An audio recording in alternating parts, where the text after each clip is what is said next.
Gas stove మంట నీలం రంగులో ఉంటే గ్యాస్ పూర్తిగా మండుతుందని అర్థం. ఇది వంట సామర్థ్యాన్ని పెంచే మంట. నీలిరంగు మంట ఆహారం వేగంగా ఉడకడానికి సహాయపడుతుంది. ఇది గ్యాస్ వృధా కాకుండా నివారిస్తుంది. ప్రమాదకరమైన కార్బన్ మోనాక్సైడ్ వాయువు విడుదలను తగ్గిస్తుంది. గ్యాస్ స్టవ్ మంట నారింజ లేదా పసుపు రంగులో ఉంటే ఇది పూర్తిగా మండడం లేదని అర్థం. మంట నారింజ రంగులో ఉంటే గ్యాస్ వినియోగం ఎక్కువగా ఉంటుంది. స్టవ్ చుట్టూ మసి పేరుకుపోయి పాత్రలు నల్లగా మారే అవకాశం ఎక్కువగా ఉంది.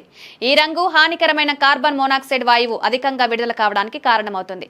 ఇది మీ ఆరోగ్యానికి హాని కలిగించే అవకాశం ఎక్కువగా ఉంది. మీరు ఈ విధంగా రంగులో మార్పులను గమనించినట్లయితే బర్నర్లో గాలి సరఫరా సరిగా లేదని, దుమ్ము పేరుకుపోయిందని అర్థం చేసుకోవాలి. ముందుగా బర్నర్ శుభ్రం చేసి గ్యాస్ కనెక్షన్ సరిగ్గా ఉందో లేదో తనిఖీ చేయాలి. మీరు గ్యాస్ స్టవ్ ఆన్ చేసినప్పుడు గ్యాస్ వాసన వస్తే జాగ్రత్తగా ఉండాలి. ఈ జాగ్రత్తలు వెంటనే తీసుకోవడం వల్ల ప్రాణాలను కాపాడుకోవచ్చు. కాబట్టి వెంటనే గ్యాస్ ఆపివేసి కిటికీలు, తలుపులు తెరిచి ఉంచాలి. ఎట్టి పరిస్థితుల్లో విద్యుత్ లైట్లు, స్విచ్లు వేయొద్దు. గ్యాస్ లీకేజీలను తనిఖీ చేసి వెంటనే ప్రొఫెషనల్ని సంప్రదించాలి.